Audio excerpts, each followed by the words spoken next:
హృదయపూర్వకమైనటువంటి ధన్యవాదాలు తెలియజేసుకుంటూ, నాయన నరసింహారెడ్డి గారు సుదీర్ఘకాలం రాజకీయాల్లో విలువలకు కట్టుబడి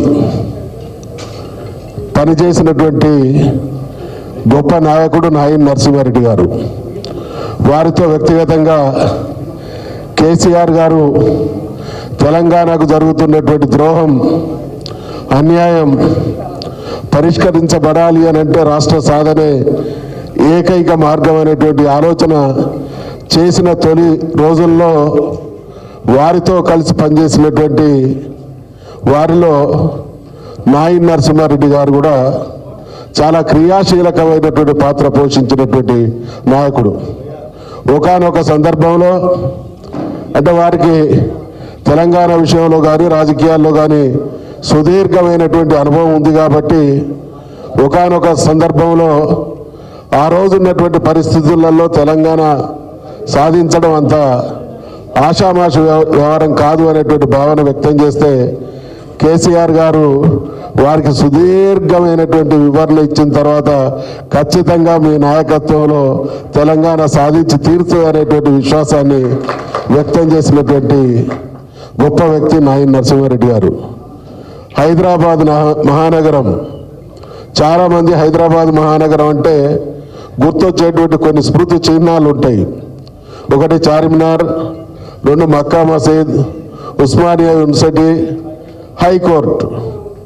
అదే రకంగా హైదరాబాద్ మహానగరం అనగానే కొందరు వ్యక్తులు మన కళ్ళ ముందు కదలాడతారు.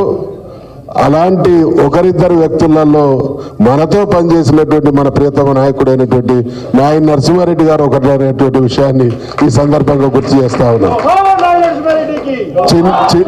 చిన్నతనంలోనే అంటే సామాజిక స్పృహ వారిలో ఎంత గొప్పగా ఉండే అనడానికి నిదర్శనం ఆనాడు సోషలిస్టు పార్టీ నాయకులైనటువంటి రామ్ మనోహర్ లోహియా గారితో పాటు అనేక సందర్భాల్లో వారి నోటనే వినడం జరిగింది.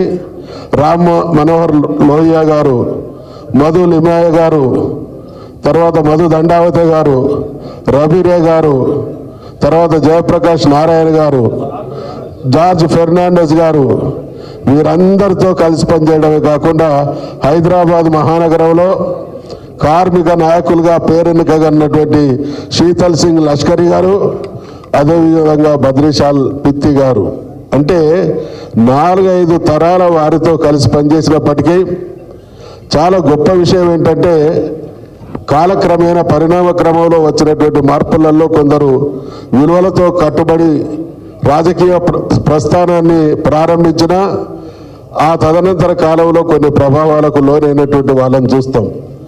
కానీ నమ్మిన ఆశయం కోసం, నమ్మిన దాని కోసం తన ఆశయాలతో రాజీ పడకుండా మరి నిగర్విగా పనిచేసినటువంటి గొప్ప నాయకుడు నాయన నరసింహారెడ్డి గారు. వారితో ఇక్కడ ఉన్నటువంటి కేటీ రామారావు గారికి, నాకు ఇక్కడ ఉన్నటువంటి వందల వేలాది మంది నాయకులకు కార్యకర్తలకు కూడా వ్యక్తిగతమైనటువంటి అనుభవం ఉంది.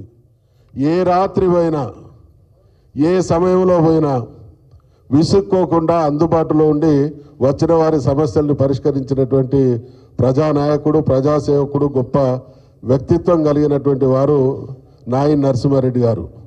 మేము హైదరాబాద్ వచ్చినటువంటి తొలినాళ్లలో 75-76 ప్రాంతంలో బుల్లెట్ సప్పుడు వినొచ్చిందంటే ఖచ్చితంగా అది నాయన నరసింహారెడ్డి గారే. ఎక్కడైనా ఏదన్నా సంఘటన జరిగితే పోలీసు వాళ్ళ కంటే ముందు లేదా వారి కుటుంబ సభ్యుల కంటే ముందు ఆ సమాచారం చేరేది నాయన నరసింహారెడ్డి గారికి. కారణం, ఆయన దృష్టికి సమస్య వచ్చింది అని అంటే ఆ సమస్యకు పరిష్కారం దొరుకుతుంది అనేటువంటి నమ్మకం ఆనాటి నుండి చివరి వరకు ఆ నమ్మకం ప్రజల్లో కలిగించినటువంటి గొప్ప నాయకుడు.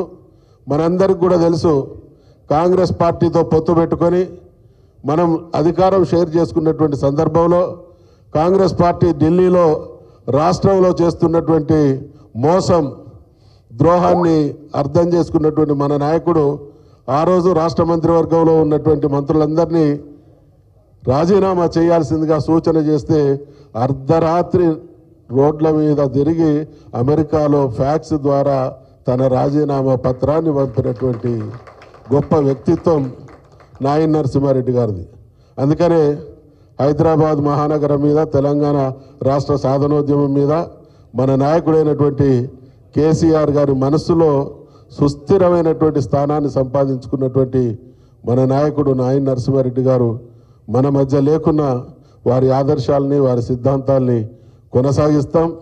కరోనా మహమ్మారి ఆ కుటుంబాన్ని నిజంగా ఏ రకంగా చిన్నాభిన్నం చేసిందో ఆ దృశ్యాలు, ఆనాటి సంఘటనలు గుర్తుకొస్తే ఇప్పటికీ కళ్ళు చెమరుస్తాయి.